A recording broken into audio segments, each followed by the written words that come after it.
Does your furry friend take over your bed every night? It's time to reclaim your space while giving them the comfort they deserve with the coldest, cozy dog bed. Don't wait. Check out the link in the video description to buy now on Amazon. A teenager is lucky to be alive after being mauled by a 50 kilograms rescue XL bully while she was at work.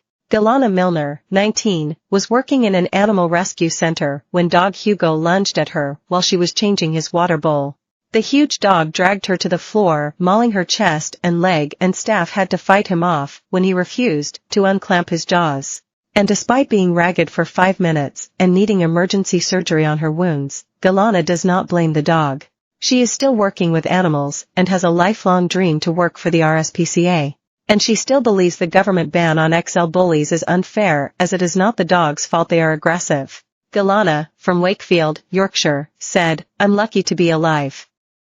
He was just dragging me around and there was nothing I could do, I was just screaming and screaming.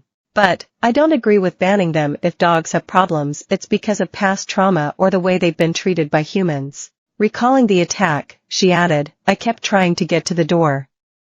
They go for the big arteries in your legs. When they've got you down, they go for your neck. I just kept thinking about my mum. I knew I was going to die and I didn't want to. I kept looking at the dog and thinking it couldn't be real, it was like a nightmare. If nobody had been in the yard to hear me screaming, the dog would definitely have killed me. I love my job, but I guess the one downside is that you never know if the kennel you're about to walk into will be your last. I wasn't scared of that dog, but he used to stand and stare at me while I cleaned. I know now that they do that while they stalk you, before they attack." The dog had been on the streets before being brought to Flushdyke Dog Boarding Rehoming, where Galana worked for more than 2 years. She was alone cleaning kennels, because a colleague went on her break, in the May 2023 attack. Galana then went into Hugo's kennel and was leaving with his water bowl to refresh it when he leapt up and bit her chest. The dog was sprayed with a substance like pepper spray but wouldn't release. Galana and staff had to fight him off and drag her out of the kennel. She was treated on site in an ambulance for an hour and a half, then taken to Pinderfields Hospital for 2 hours of surgery on her legs and chest, and then she suffered an infection.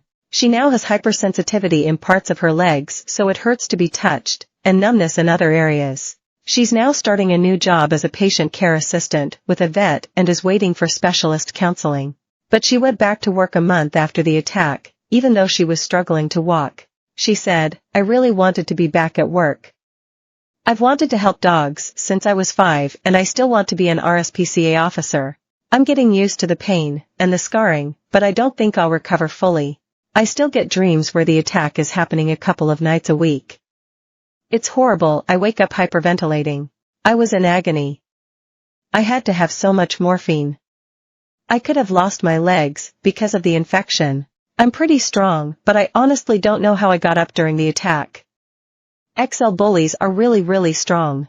Despite her ordeal, Galana says she is against the ban on XL bullies. Since December 31, 2023, it has been against the law to sell, give away, abandon or breed from an XL bully. And since February 1, 2024, it has been a criminal offense to own an XL bully without an exemption certificate.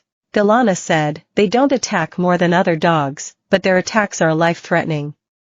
I think it's enough if they are muzzled and on a lead. I agree you should have to have a license to have an XL bully. But the problem with the ban is that they are all getting dumped and we're rescuing them. It's creating a lot more work for us. Since the ban they started coming in every day, sometimes 3 a day." A spokesperson from Flushdyke Dog Boarding and Rehoming said, "We were all very shaken up by this, all the staff involved were in tears. I can't imagine the impact it has had on Galana, and we have spent a lot of time trying to help her. Even when we have a sufficient number of dogs to require more than one person on shift, all staff work independently, so it is normal for one member of staff to be cleaning a kennel on their own. If a dog showed us